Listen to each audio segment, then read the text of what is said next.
മുറിവ്. നമ്മുടെ അതിക്രമങ്ങൾക്ക് വേണ്ടി അവൻ മുറിവേൽപ്പിക്കപ്പെട്ടു. അവന്റെ ക്ഷതങ്ങളാൽ നാം സൗഖ്യം പ്രാപിച്ചു. ആ പരിചാരിക അവനെ പിന്നെയും കണ്ടപ്പോൾ അടുത്തു നിന്നവരോട് പറഞ്ഞു, ഇവൻ അവരിൽ ഒരുവനാണ്. അവൻ വീണ്ടും അത് നിഷേധിച്ചു. അല്പം കഴിഞ്ഞപ്പോൾ അടുത്തു നിന്നവർ പത്രോസിനോട് പറഞ്ഞു, നിശ്ചയമായും നീ അവരിൽ ഒരുവനാണ്. നീയും ഗലീലിക്കാരനാണല്ലോ. നിങ്ങൾ പറയുന്ന ആ മനുഷ്യനെ ഞാൻ അറിയുന്നില്ല എന്ന് പറഞ്ഞ് അവൻ ശപിക്കാനും ആണയിടാനും തുടങ്ങി.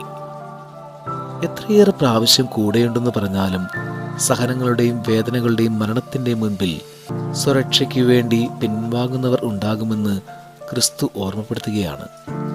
ദൈവമേ, സ്വരക്ഷയ്ക്ക് വേണ്ടി സഹോദരങ്ങളെയും സനാതന സത്യത്തെയും തള്ളിപ്പറഞ്ഞു ജീവിച്ച് അങ്ങേ മുറിപ്പെടുത്തിയതിന് മാപ്പ്.